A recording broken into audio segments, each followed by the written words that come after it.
Assalamualaikum dan salam sejahtera. Anda sedang menonton Sudut Pandang secara langsung dari Studio Awani di Bukit Kewangan, Kuala Lumpur. Malam ini adalah malam sejarah bagi dunia kerana dikatakan era Amerika itu akan berubah dan pimpinan Obama yang akan membawa perubahan itu. Astro Awani akan ada siaran langsung dengan banyak ahli panel, dengan banyak pengacara, akan membicarakan dengan liputan terperinci bermula daripada pukul 11.30 nanti. Tapi untuk Sudut Pandang malam ini saya ingin menjadi pemula bicara tentang era baru Amerika yang dikatakan bakal timbul ni, sejauh mana realitinya dan apa yang boleh kita fokuskan.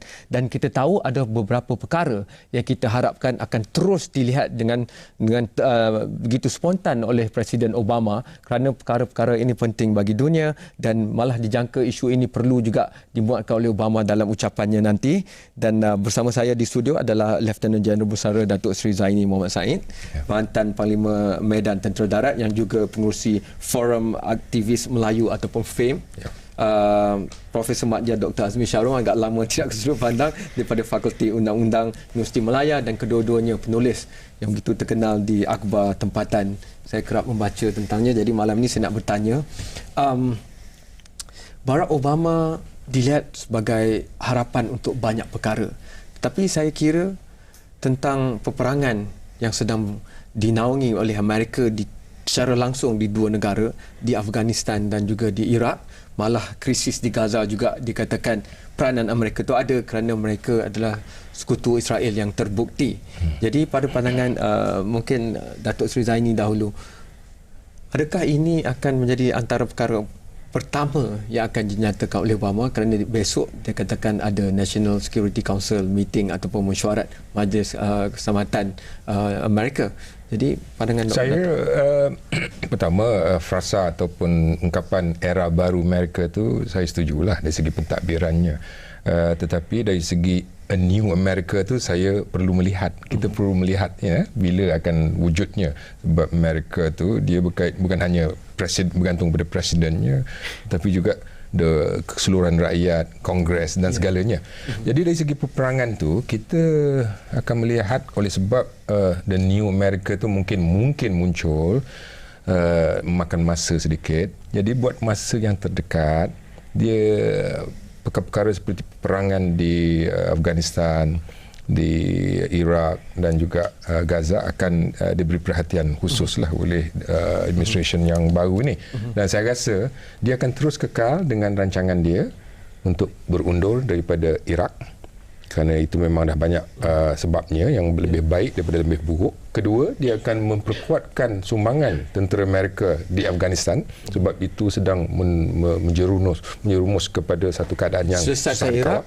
Ambil sumber dari situ, pergi ke Afghanistan. Dan ketiga, dia akan terus bantu Israel untuk menguasai Gaza dan mencorak politik di kawasan itu mengikut kehendak Israel. Ini yang agak menyedihkan. Profesor Madya Dr. Azmi, apa yang berlaku dalam aspek ketenteraan itu juga berkait rapat dengan aspek undang-undang antarabangsa.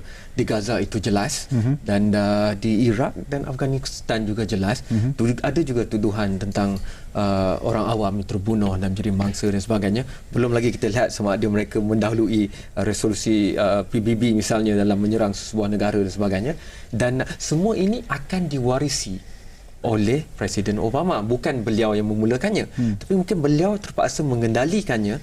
Dan antara aspek yang dilihat di sini adalah sebagai Presiden Amerika, jika terbukti walaupun sebelum beliau berlaku kesalahan dalam undang-undang, sebagai Presiden yang bermula karirnya dalam aktiviti kemanusiaan dan hak manusia, kemanusiaan, social aktivis dan juga human rights aktivis, bagaimana cara Presiden Obama akan mengendalikan perkara ini? Kerana makalah-makalah di Amerika dan pejuang-pejuang kebebasan di Amerika telah pun mengatakan bahawa kalau terbukti pentadbiran Bush itu melakukan kesalahan, Presiden Obama perlu mengarahkan Attorney General misalnya untuk mengambil tindakan.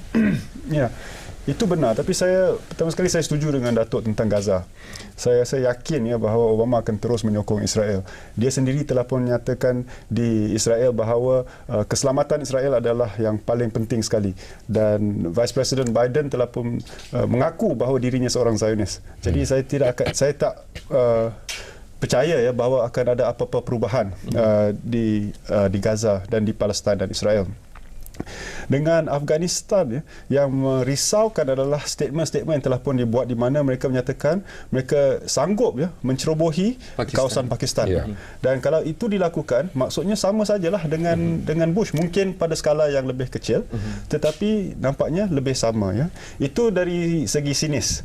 Kalau kita nak melihat dari segi optimis, Obama telah pun menyatakan bahawa Guantanamo Bay misalnya akan ditutup dan semua orang yang ditahan di situ akan diberi peluang untuk ke mahkamah. Jadi itu adalah satu daripada aspek human rights, hak asasi manusia yang positif. Tetapi secara keseluruhannya saya rasa kita akan mendapati positif dan benda negatif yang akan berterusan. Obama ada mengatakan bahawa dalam kempennya lagi sejak melawan Hillary Clinton pun bahawa beliau ingin mengubah Washington dan cara Washington bekerja.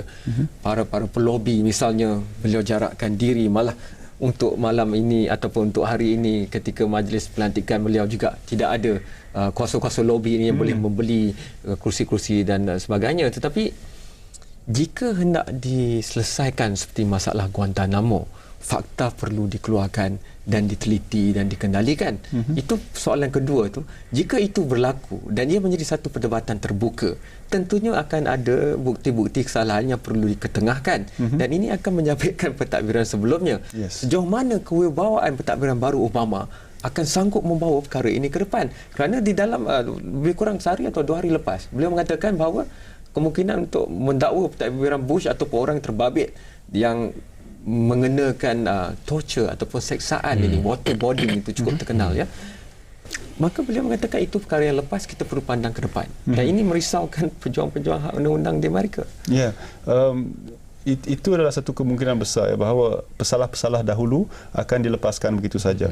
Jadi dari aspek itu mungkin kita tidak akan dapat kepuasan.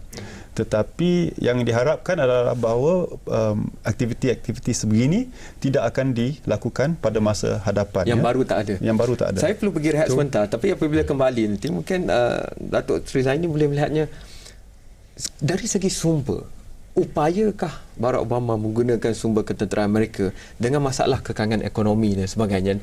Dan Stiglitz, Profesor Stiglitz misalnya mengatakan $500 bilion telah pun habis begitu saja di Iraq. Mampukah mereka terus pergi untuk berkonfrontasi dalam satu peperangan yang besar? Itu kita bincangkan selepas ini.